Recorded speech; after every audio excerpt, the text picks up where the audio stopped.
One, I want to say I think it's a great environment here at the RMAC. I think we got great coaches, we got great players, and we're very lucky and very humble to be a part of it. And it's fun competing in this league. And then, two, we're really excited to represent CSU Pueblo and our university. We got great leadership with Dr. Tim O'Tay, and our athletic director, Dr. Paul Polinsky, has really helped us continue to have success and will give us understanding what it means to try to compete at the top. And then we're very lucky to have a chance to go compete in a great city. Our city sponsors us, and it's a shout out to them that they want to come and be a part of something special. And these four guys that are next to me that are very special, and I think they're close to, every one of them is close to getting their degrees. I think the lowest GPA up here is a 3.65. One's going to get his master's in industrial engineering and undergraduate in mechatronics engineering, and Preston's a guy that's only, I don't think you've had a B on your report card here, and so he's in business management, and Asamichi's taken 2 classes so he graduates, and he's a 3.6 student, and Emery Taylor is my little bulldog here, and he just goes to work, and he's going to get a minor in criminology, is major, minor in psychology, and so he's a true champion. And so I'm the luckiest guy in the world to be able to coach these guys. I'm lucky enough that we have a great bunch of coaches that I haven't had to go hire a new guy for 6 years. We got tremendous growth, and we are very, very excited about opening up our camp on August 10th. And we got a lot of work to do, but we're looking forward to it. Our kids have been awesome, and we enjoy this challenge of who we are and what we try to do. Open questions up to the floor. Coach, you guys have been so successful at home the last couple of years. Do you look forward to getting a couple of those marquee matchups down there in Pueblo? I think, again, I tried to allude that we're lucky to be at CSU Pueblo and represent that. And part of that is our environment that we do. And so, we'll play anybody, anywhere, anytime. And we're lucky enough to have some great teams coming down to Pueblo, and our home fans enjoy it. So, yeah. And that's the way the schedule falls, and so we're looking forward to those opportunities in Pueblo. Coach, obviously, unanimous selection for the RMAC in the league again. We've old hat again, but it's new year and anything can happen. The comment on what that means for your program. Well, today's July 24th, right? And so. We want to make sure on November 14th or whenever our last game is that we have an opportunity to still be there. But we got great opponents in front of us. We got a tough schedule. Our schedule's filled with challenges in front of it, and so what it means to us is that's who we are. That's our standard, but we got to embrace that. We got to go to work, and I want these guys to have an enjoyable experience trying to meet that standard, meet that. And that's what we got to try to do. And the biggest thing is I want our guys to just put their head down and enjoy this experience. And if it's good enough, it's good enough. If it's not, that's all I could ever ask out of them. So it's one of those opportunities that I think our kids enjoy that, but I think they enjoy the challenge of being able to be successful.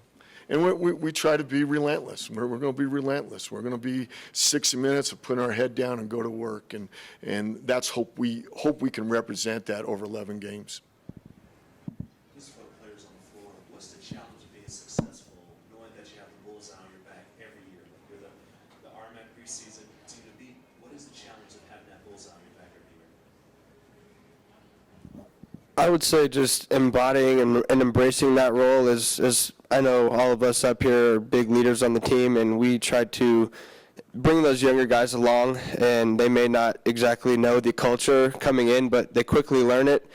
And PAC football is not for everybody. We hold ourselves to a higher standard, and the tradition that we have is something that we try to emulate and bring back every single year, just because that's how we do it, and that's what we enjoy doing, is enjoy winning football games just like everybody else in here. But we don't try to look too much at where we stand early on or where the rankings are. We just try to take it one day at a time, 1 week at a time, one football game at a time, and give it our best effort for 60 minutes, like Coach said. And whatever comes out after that is what will happen. But we let the score take care of itself. We put in the hard work, try not to look at things too much, and just put our heads down and go to work for 60 minutes and give it our best effort. I think also just to piggyback off of what he's saying, we like to control what we can control, and there's just attitude and effort in terms of just going to work every day. So it's not really challenging. It's a standard that has been set since we first arrived on campus. So it's just something to look forward to and just continue to work towards as a goal, and just every day just work as hard as we can to get better as a team. So I think as competitors, everyone enjoys having the target on their back, honestly. It makes every game for us meaningful. We can't take a game off. We know we're going to get everyone's best game. And so playing in 11 meaningful games every year makes it easy to go to work and fun to play. I think being in that position, is a blessing. But we know every team is going to give us their best, so we have to prepare for everybody the same, whether it's the top team in the conference or a team that's not that well. But we know that every team will give us their best, so we go about it, and we're excited to go to work this camp, and just get ready for game one.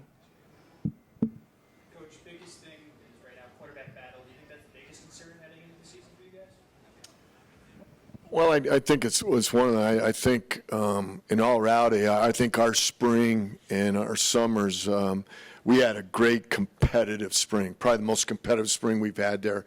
And I think our quarterback play has been elevated. And we're going to have a nice battle with that, with Gunnar Lampier, who's from right down the street in Grandview, and then Jordan Kitna, who's out of Texas, and his dad's John Kitna, who's with Dallas Cowboys. And then we got a local kid named Zach Cozzolino. That's I swear that kid's going to come in and win a ball game. And so I really like where we are with that. And I don't know if it's the biggest concern, but it's one of the challenges that we got to face in 14 days before we get ready for Dixie. Coach, what are we missing? Me working in media in Denver, Colorado, obviously being down at Pueblo State level. What are the stories that are being missed by not having the large Denver media being able to cover the RMAC all the time? What stories are being missed? Wow, I think there's endless stories. I think every one of these kids have been up here that we've been able to see has a tremendous story about where they come from and how they're getting there and where they want to go. I think all as coaches, we want to help them be successful. We want to give them the ladder. And so I think sometimes you look at Division II, and I was fortunate to coach at Division I, but the Division II is the heart and soul of what I believe America is going to be. And there's great stories about that. I mean, they're hard-working guys. The engineer guys at Mines, South Dakota Mines, the Chattering State guys from all over the country that go up there and tell their stories about being a small town, and our coaches being able to do all that. And so I really think that it's about work. Division II, you got to go to work. And I think sometimes if the media would ever come down and want to spend a day with any of these programs, they're going to go, wow, you guys do that? I mean, they don't get full scholarships. They don't get stipends. These guys all have to work to be able to get all that stuff done. I mean, they have to want to play college football to be a Division II player. And I think there's great stories in there about, I just gave us talk about what these guys have done academically, and all these other guys have done some great things academically. There's some great stories about success, of hard work, of putting your head down. And that's the American way.